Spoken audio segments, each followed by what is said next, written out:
Hi guys, Melissa McCue-McGrath, CPDTKA here. If you have a question for me, you can get me at muttstuff on Twitter, or you can email considerationsbook@gmail.com, or you can just leave a note here in the comments. I have everything screened, so I will see them all come through, and then I'll post them as they come through, and I've checked them all.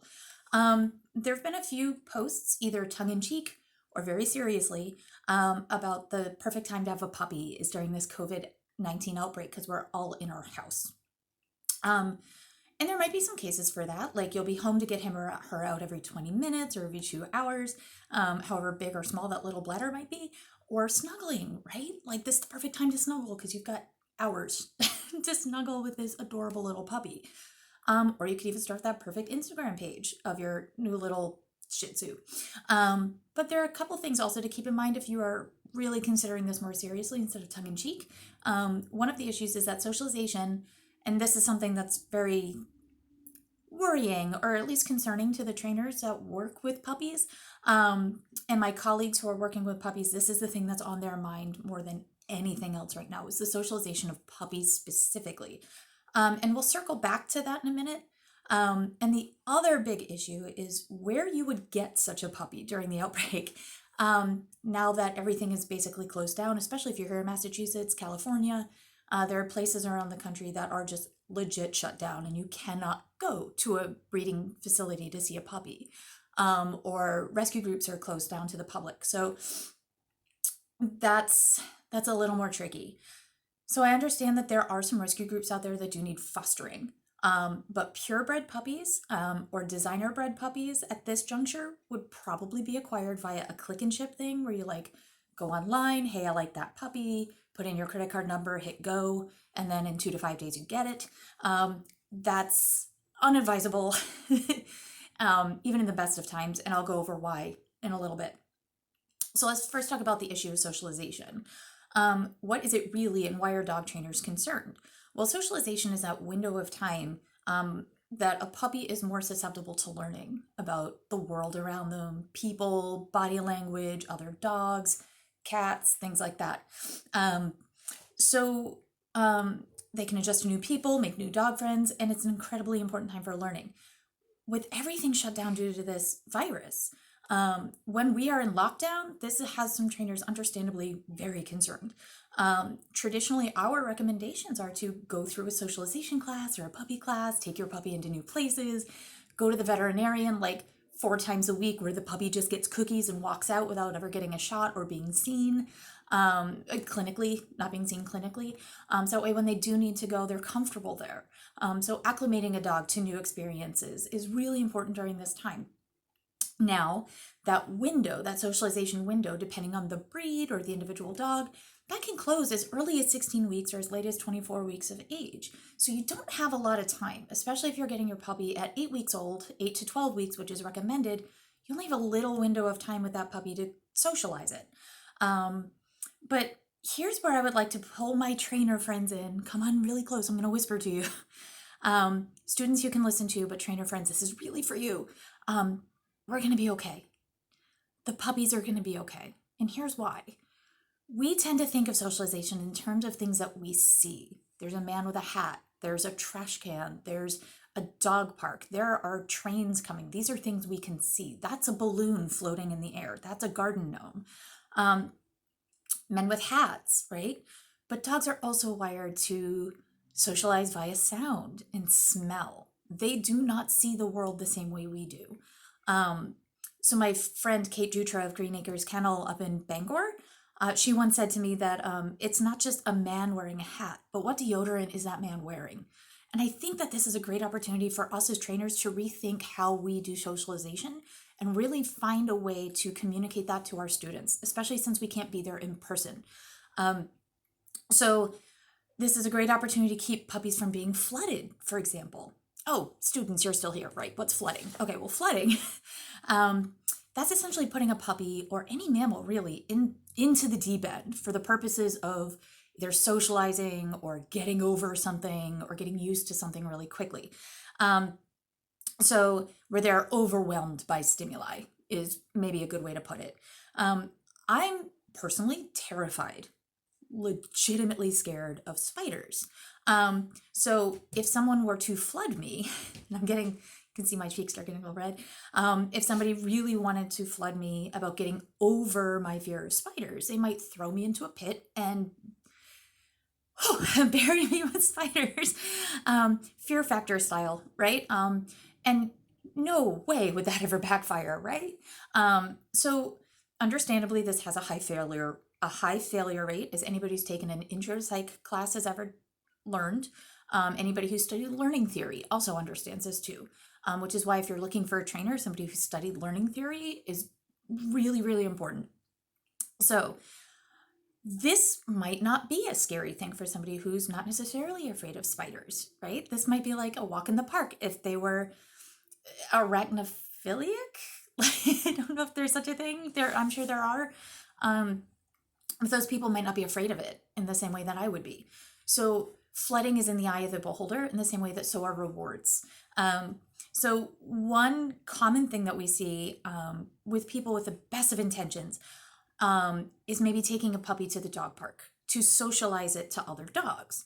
Well, for some puppies, that might be great. That might be fantastic. That puppy might be really great in that environment. But for many puppies, the intention is there. The intention is good. I want my dog to have dog friends. I want my dog to get used to the dog park and get exercise and be socialized, because the concept of socialization is just getting used to. Whereas it really needs to be done below a threshold of stress where the puppy is experiencing fear or really outward nervous behavior. They're no longer having a good time. They're so scared they can't cope or get over it. This can be a really, really scary flooding experience for some puppies. So the other thing about socialization that I'd like to mention is that exposure is not socialization. So exposure from a puppy to one child does not mean that puppy is socialized to children. And that's really, really, really important. And this is where we as trainers are concerned. And I think where most of our worry, understandably, is rooted. Your puppy is going to get used to you in your home with your sounds, your routines, your clothing, your smells. But you're not your veterinarian's office, not your next door neighbors, not kids in a park, not cats that aren't yours. So if your puppy were in a more traditional socialization protocol, you might take a puppy in to go meet, you might hear like 30 people a day. And those people give them cookies and love and attention and affection and whatever. And that might work for some puppies, but that might also be incredibly flooding to others. If your puppy isn't showing signs of being scared, maybe continue. If your puppy is, take a step back and assess why they're scared. If you're worried about what scared looks like, you might not think that that you are the person who can't identify it, but maybe. So look up at Lily Chin. She's got these beautiful demonstrations and these beautifully illustrated body language posters that you've probably seen around the internet about what body language looks like to dogs when they're saying, I'm scared. You might see some things in there like a lip lick, like licking the tip of their nose. That's usually like uncertainty or maybe nervousness. So start seeing if you can identify some of these things in your dog at home if you already have one. But going back, bad things happen, and it's important to have your puppy be able to deal with uncomfortable things. It's life. It's not always great, as we all know, stuck in our homes. But if your puppy is constantly put in situations where he or she feels scared or things are out of their control, if they can't get away and they feel like they have no autonomy in the situation, that is not a good socialization experience for a puppy, and that's not a good experience for any dog or any person. But if you are trying to socialize a puppy, or you are a trainer who is worried about socialization protocol, now is a great time to think outside of the box. So think like your puppy, think like your student's puppy. Take them to places outside where you can maybe have them sit on a bench or walk on new surfaces. Or is there an empty beach nearby? Take your puppy to a beach and let them touch the sand. There's nobody out there. If there's nobody there, go for it. If your city and state are okay with it right now. So let them sniff and experience beach sand. In your home, you can maybe even take like a drop of vanilla and put it on their favorite toy and kind of make it more exciting that way. The next day, if you have anise, it's a very addictive smell for dogs. They really like it. So you could take if you are a big cook, you might have a drop of anise and put it on a nylabone and change that experience for them. Ooh, this is good too. Like, so give them new experiences that are pleasurable and exciting. You can still do training, but maybe dress in other things like hats. Like hats shade our eyes and it makes it harder for puppies to read what we're saying. So maybe wear a hat, especially if you live in Boston. Everybody wears baseball hats. So like get your puppy used to that. You can wear shoes that make more noise, like high heels. So ladies, wear your high heels, or gentlemen, I'm not gonna I'm not gonna judge. Whatever you can do to start to maybe change your look, because when we're stuck in our home, like even today, I kind of got a little dressed up, just so that way I felt like different. It's so easy just here in my house just to stay in my sweatpants. And so today I decided not to, and I put on makeup and I'm doing this video for you. Do that for your puppy so they can see different looks from you too. Now's a great time to socialize your puppy to nail trims. If you're curious how to do it, there's a video in the daily challenges about upside down settle. And that's a really interesting and fun way to go ahead and trim their nails. And if you're really into it, you want to try a different way or hear it from a different instructor, Kiko Pup on YouTube, fantastic resource. Go there. She's got a great video on it as well. So you can also get ahead of scary things. So you can play sounds on very low volume. So record, maybe on YouTube, find a rain shower with thunder and play it on volume 1. So when you hear that rumble, and the puppy's like, what's that? You just, hey, have some peanut butter. So you can acclimate puppy to thunder, or your doorbell. Take your phone. This is a video I'm going to do later. Take your phone and record your doorbell. Play it on volume 1. Ding dong, sit, treat. Ding dong, sit, treat. Ding dong, sit, treat. Yay. As your puppy starts to hear that volume, that very low doorbell ring at volume 1, you can now train it. I hear the doorbell at this very low frequency, volume, and now I can put my butt on the floor. And then you put it to level 2 and you practice 10 or 15 times. And then you put it on level 3. And over the course of a couple of weeks while you're stuck in home, you can train your dog to sit every time they hear the doorbell. That's socialization. They're getting used to a sound that's going to have deep meaning to them throughout the rest of their lives. And now you can also teach them to do something interesting and hopefully beneficial for you whenever you need to get pizza delivery, when you can get pizza delivery again. Ding dong, they go and sit down, you get the pizza, yes, and then you throw them a cookie. So you might have to think outside of the box, trainers, and you might have to think outside of the box, students, but keeping them below a level of threshold of stress. I'm so sorry, I haven't had my second cup of coffee yet. So many puppies, it's also very important to keep in mind that many puppies that we have in our classes do not have the best socialization experience, full stop. If they came from a quote puppy mill situation, or if they came off the internet, or if they didn't have the best breeding situation, or if they were a rescue dog that was out in the middle of the woods and are now living in a high-rise in downtown Boston. These puppies might not have been socialized to the experience that they're in right now, or might not have even had any protocol of socialization. And many of them turn out great. Many of them are totally fine. And there are others where you do everything right or by the book, and they really struggle. So I'd like to just remind you, if you're a trainer watching this, do the best you can. If you're a student and you're worried about socialization, it's okay. I think as long as we're supplementing the best we can and we're making lemonade out of these lemons that we're given, we're going to be okay. But I think it's also an opportunity to think outside of the box and think more like how a dog does. Now on to the next issue. Where are these puppies coming from? So if you decide today, I'm going to buy a puppy to keep me busy during COVID-19, I'm stuck in the house, I'm going to do this. Where are they coming from? You can't go to a place right now and get a dog. There are rescue groups who are actively looking for foster homes for cats and kittens and dogs and puppies. So you can reach out to your local shelter or rescue organization to see if they have a need for somebody taking in some of these fosters, and see if you can maybe help them out this way. This way, you can try this while you're at home.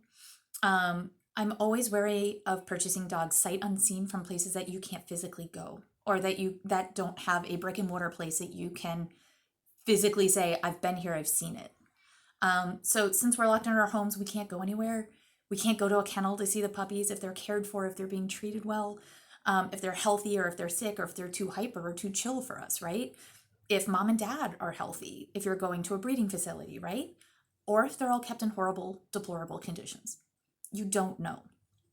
And the same goes for rescue groups. And I always tell my students, if you cannot meet the puppy in person for any reason prior to exchanging money, which means you don't put the credit card number in and hit go, do not go through that rescue or breeder. And I think that this is so important, which is why I dedicated 3 chapters in considerations for the city dog for this.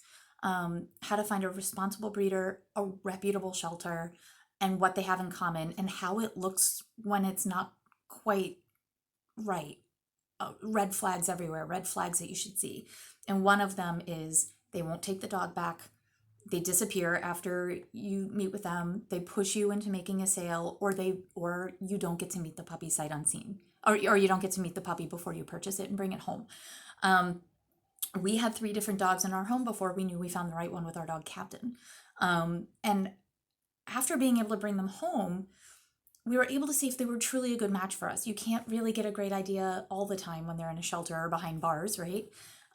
So we brought one in, and it wasn't a good match for our landlord. He said that we couldn't keep the dog because it was a pit bull, and that's a different soapbox for a different day. That's a 25-minute video on its own.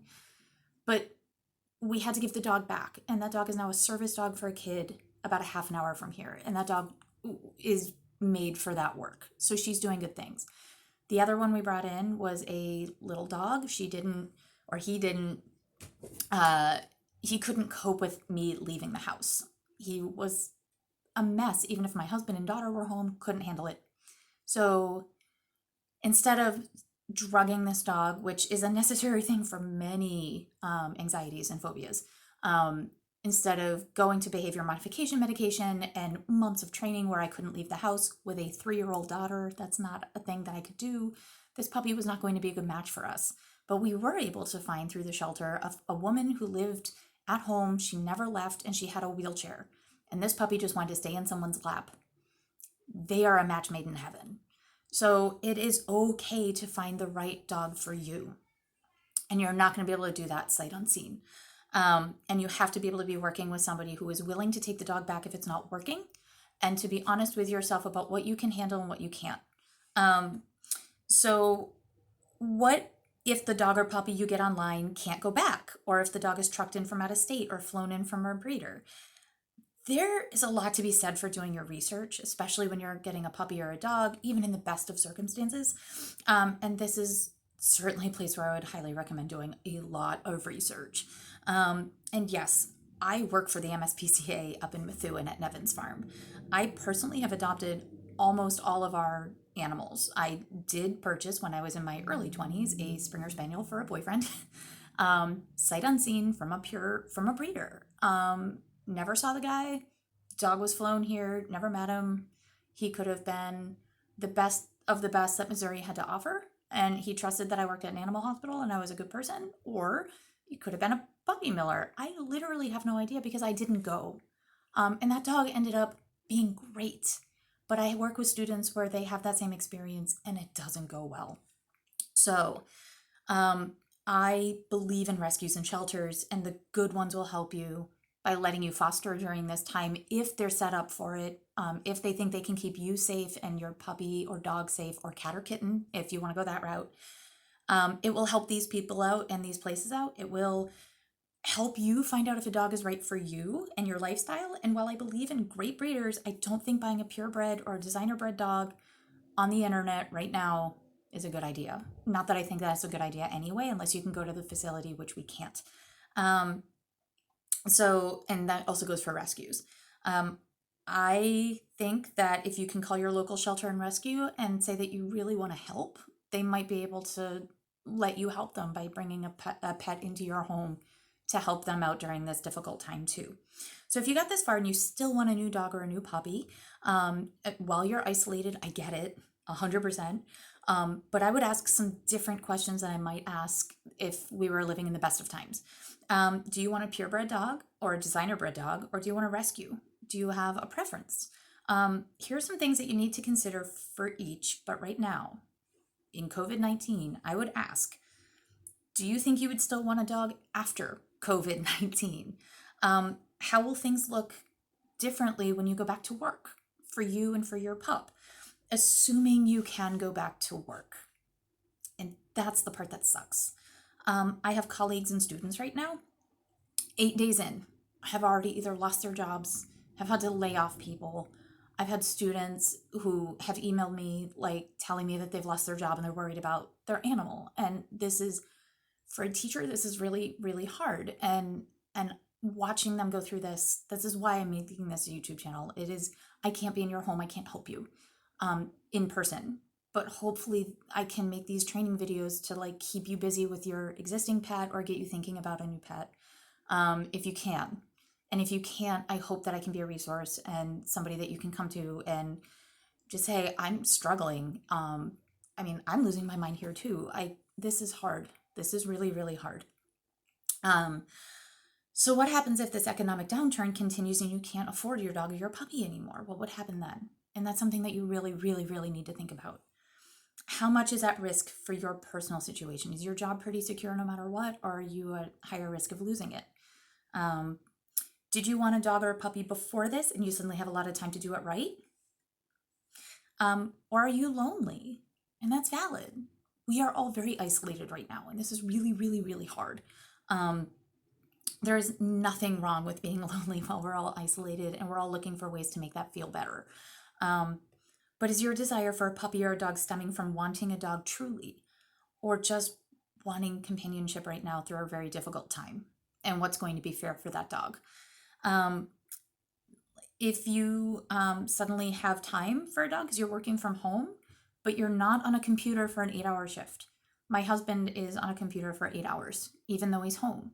He's not able to walk the dog, or he can come out and he can like kind of stretch and play a short game with my daughter, but he can't with our daughter, but he can't like do all the things that are necessary to keep a puppy or a dog happy while he's here, even though he's home for 8 hours. So think about it. How much of that day are you still really working? Or are you really able to move around and give the puppy the attention that it needs? Do you have a reputable shelter or rescue group that you could work with? So again, good breeders will not sell to you sight unseen. And since this is absolutely off the table for all the reasons already mentioned, I can't imagine this would be a viable and responsible option, is buying a puppy from a purebred facility or breeder right now. Unless you've already put down the deposit, you've already gone through all the steps, and then they can ship you your puppy. That's one thing, but deciding today this is what you want to do, that's different. Like I said, many rescue groups like MSPCA and Low Rescue League, they are in need of foster families to help, to acclimate these dogs into a home, or these cats, and getting them out of the shelters. That way, as more homeless pets are coming in with their very bare bones staff, the MSPCA doesn't even have volunteers right now, because it's just not safe with this virus. So making sure that what you're offering is truly helping the people that you're trying to help, and being able to bring in a puppy or a dog or a kitten or a cat, that might be a bonus if you're ready for it. And if it doesn't work, they can take these animals back if it's not a good fit for you, and they won't judge you. Making sure you're working with a facility that will not judge you if it doesn't work out is so important. I would say probably one of the most important things of this, even in the best of times. Some of these places have positive reinforcement training staff available to help you. I'm one of them. Hey. And we'll do the best we can to help you through this time and beyond. So I hope this helps you decide if this is a good idea for your current situation, especially if you're thinking about it. Either rethinking socialization protocol if you're a trainer, or understanding socialization protocol if you are a student, and why this is so important even in the best of times, more so now. But we just have to rethink how we do it and do it effectively, and it might actually end up being better in some ways. And how one would go about getting a puppy or dog during this outbreak, and new things to think about if this is something that you're seriously considering. So be safe, everyone. I truly hope you're okay. Please let me know if you have any questions at all. Again, you can reach me at muttstuff on Twitter. or considerationsbook@gmail.com. And my book, Considerations for This City Dog, goes over several things for all dogs, including how to find a reputable shelter, rescue, breeder, red flags to look for, all of those things if you ever do decide to bring a dog into your home, regardless if you live in the city, the country, suburbs, or planet Mars. So just be careful, and we'll see you next time.